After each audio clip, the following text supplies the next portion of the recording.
હું છું અંકુર સર ડાભલા હાઈસ્કૂલથી। આજે આપણે રુધિરનું હૃદયમાં પરિવહન વિશે સમજીશું। ચાલો આપણે આ હૃદયની અંદર જઈને જોઈએ। હૃદય એક પંપ જેવું કામ કરે છે। જુઓ, હું અત્યારે હૃદયના ઉપરના ડાબા ઓરડામાં એટલે કે ડાબા કર્ણકમાં છું।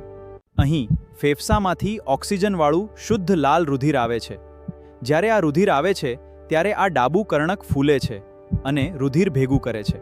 હવે ડાબું કર્ણક સંકોચાય છે, વચ્ચેનો વાલ્વ ખુલે છે અને આ શુદ્ધ રુધિર નીચેના મોટા ઓરડામાં એટલે કે ડાબા ક્ષેપકમાં દાખલ થાય છે। હવે આ ડાબું ક્ષેપક ખૂબ જ જોરથી સંકોચાય છે, જેથી આ ઓક્સિજનવાળું રુધિર મહાધમની દ્વારા આપણા આખા શરીરમાં પહોંચાડવામાં આવે છે। હવે આજુ જુઓ, આપણા શરીરના અંગોમાંથી વપરાયેલું ઓક્સિજન વગરનું અશુદ્ધ ભૂરું રુધિર આ જમણા કર્ણકમાં ભેગું થાય છે। હવે આજુ જુઓ, આ શુદ્ધ રુધિર વાલ્વ દ્વારા નીચે જમણા ક્ષેપકમાં જાય છે। આ વાલ્વ રુધિર આછું ઊંધું જતું રોકે છે।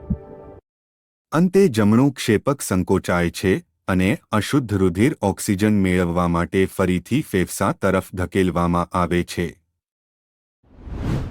તો વિદ્યાર્થી મિત્રો, આ હતું આપણા હૃદયમાં રુધિરનું પરિવહન। આશા છે કે તમને આ 3D સફરમાં મજા આવી હશે। ધન્યવાદ।